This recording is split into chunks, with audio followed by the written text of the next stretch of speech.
You know, we tend to think of texting as just moving information around, right? Hey, I'm running late, or can you pick up milk?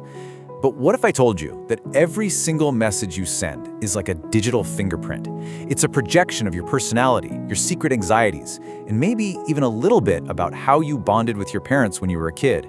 So today, we're going to decode the secret language of your texts. Go ahead, seriously, grab your phone right now. Open it up and look at your last 3 text conversations. What do you see? Are you the one sending these huge paragraphs, making sure every single thought is perfectly explained? Or are you the master of the one-word reply? K, cool, sounds good. Maybe your screen is just a sea of emojis and exclamation points. Whatever you're looking at, it's not just a chat history. It's basically a psychological profile. And that right there, that's the key idea for everything we're about to talk about. In a world where so much of our life has moved from face-to-face to screen, our texts, they'd become our new body language. The way you type, the punctuation you use, how fast you reply, all of these are the new nonverbal cues. And whether you realize it or not, people are reading into this digital body language all day, every day. So this all leads to a really big problem. Why is texting such a total minefield for miscommunication and hurt feelings? Well, it all comes down to what gets lost in translation when we go from talking in the real world to typing on a screen. Okay, get ready for this number, because it's a big one. Psychologists have found that when we're talking to someone in person, the actual words we use only make up about 7% of the meaning. A whopping 93% comes from everything else. Our tone of voice, our facial expressions, our posture, you name it. When we send a text, we strip away that entire 93%. We're left trying to communicate with only 7% of our normal toolkit. It's kind of wild when you think about it.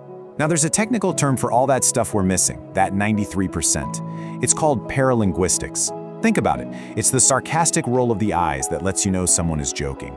It's the warm, soft tone in their voice when they say, "I miss you." It's that encouraging nod that says, "Yeah, keep going." All of that just gone. We're left with naked words on a cold, flat screen, completely stripped of the emotional context our brains are desperately looking for. So when all of that context disappears, it creates this vacuum of meaning. And here's where it gets dangerous.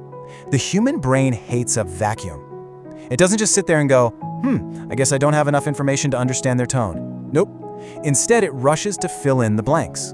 And what does it use to fill those blanks? It uses our own fears, our own anxieties, our deepest insecurities. And what ends up happening is we basically start, hallucinating tone where there isn't any. If you're kind of an anxious person and you get a text that just says, "We need to talk," your brain doesn't see neutral words. Oh no, it hears a grim, serious tone, and it immediately fills that vacuum with the worst-case scenario. They're mad at me, I'm about to get fired, this is the end. We literally project our own feelings onto the blank canvas of a text message. So what's actually going on inside our brains to make all this happen? Well, the science really points to 3 main things: how you were raised, the addictive chemistry of our phones, and, believe it or not, the surprisingly powerful psychology of a single punctuation mark. Okay, so a huge part of your texting style is a direct echo of your earliest relationships. It's a thing called attachment theory. Basically, if you're anxiously attached, you really crave validation. In texting, that can look like double texting or asking a lot of questions to keep the conversation going. A slow reply for you can feel like a genuine threat. On the other hand, if you're more avoidant, you might find all that closeness a little overwhelming. So you use text for logistics, not connection. You keep your replies short, you take a while to respond, and you create distance to feel safe. And what about securely attached people? Well, they're the consistent ones. They reply in a reasonable amount of time, and if they're busy, they'll usually let you know. Their texting is stable because, their inner world is generally more stable. Now let's talk about why it's so hard to just put the phone down. Let's be real, it can feel like an addiction, right? Well, texting can actually hijack the same reward system in your brain as a slot machine in Vegas. When you send a text, that uncertainty of not knowing when you'll get a reply creates anticipation, and that spikes a chemical called dopamine in your brain. Then you see it, those 3 little dots, typing. That's the peak. Your brain is practically screaming, "The reward is coming!" When the reply lands, you get that satisfying hit. But what about when those dots appear and then disappear with no message? Oof. That's a dopamine crash, and it can cause a real feeling of distress. We are chemically wired to crave that little ping. This is one of my absolute favorite little details in all of this. In the world of texting, the simple period has taken on a whole new and often kind of aggressive meaning. See, in formal writing, a period ends a sentence, but in a text, we just hit send or start a new line. So adding a period at the end is a deliberate choice. It's an extra tap. And researchers have found that texts ending with a period are seen as less sincere and even passive-aggressive. I mean, just feel the difference between sure without a period and sure with one. The first one feels easygoing, right? The second one feels like, yeah, fine, I'm annoyed, but whatever. Your brain is reading an entire emotional story into a single dot. Okay, so we've got the science down. Now let's make this real by looking at 4 common texter archetypes that you probably deal with every single day. As we go through them, ask yourself, which one sounds a little too much like you? Or maybe your partner? Or your boss? First up, the novel writer. You know this person. They send you a giant wall of text. They'll fire off 4 or 5 messages before you've even had a chance to read the first one. Psychologically, this often comes from a place of high anxiety. This person is terrified of being misunderstood. They are trying to fight that vacuum of meaning by filling every possible gap with words. They over-explain everything because they're trying to control the narrative and leave zero room for your brain to fill in the blanks with something negative. All right, now let's flip the script and talk about the K sender. You pour your heart out in this beautiful, thoughtful message, and the reply you get back is just K, or cool, or a single thumbs up emoji. This can signal a couple things. A lot of times it's a sign of high avoidance. The person is trying to use as little emotional energy as possible to keep things from getting too deep. But you know what? It can also be a subtle power move. By giving such a minimal reply, they kind of force the other person to work harder, to chase the conversation. Next up, the emoji overloader. Oh, you know this person. Every single sentence ends with a smiley face or a heart or a haha or LOL. They use exclamation points like they're going out of style. This usually signals what psychologists call high agreeableness. This is someone who is really uncomfortable with conflict. They use all those emojis and punctuation as a kind of emotional insurance. They're basically pre-packaging the message with a friendly tone to make absolutely sure you don't take it the wrong way. They're managing your feelings for you.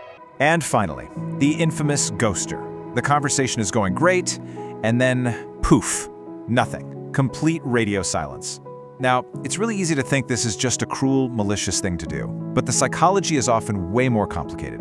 For a lot of people, ghosting is actually a modern version of the biological freeze response. When they're faced with the social pressure of crafting that perfect reply, some people get so overwhelmed their system just shuts down. They freeze. It's not about malice, it's about being paralyzed by anxiety.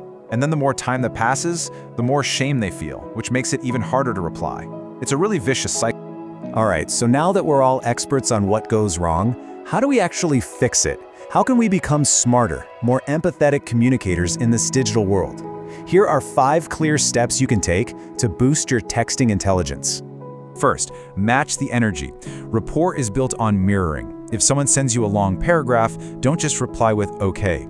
And if they're a short, quick texter, don't send them a novel. Try to roughly match their message length. Second, use emotional brackets. Since text doesn't have a built-in tone, you have to add it yourself. Use a smiley face or add a little phrase like "no rush" to clarify what you mean. Third, the 24-hour rule. This one is so important. Never ever argue over text. If a message makes you angry, just wait. If you're still upset 24 hours later, that conversation deserves a voice. Ask for a call. Fourth, stop mind reading.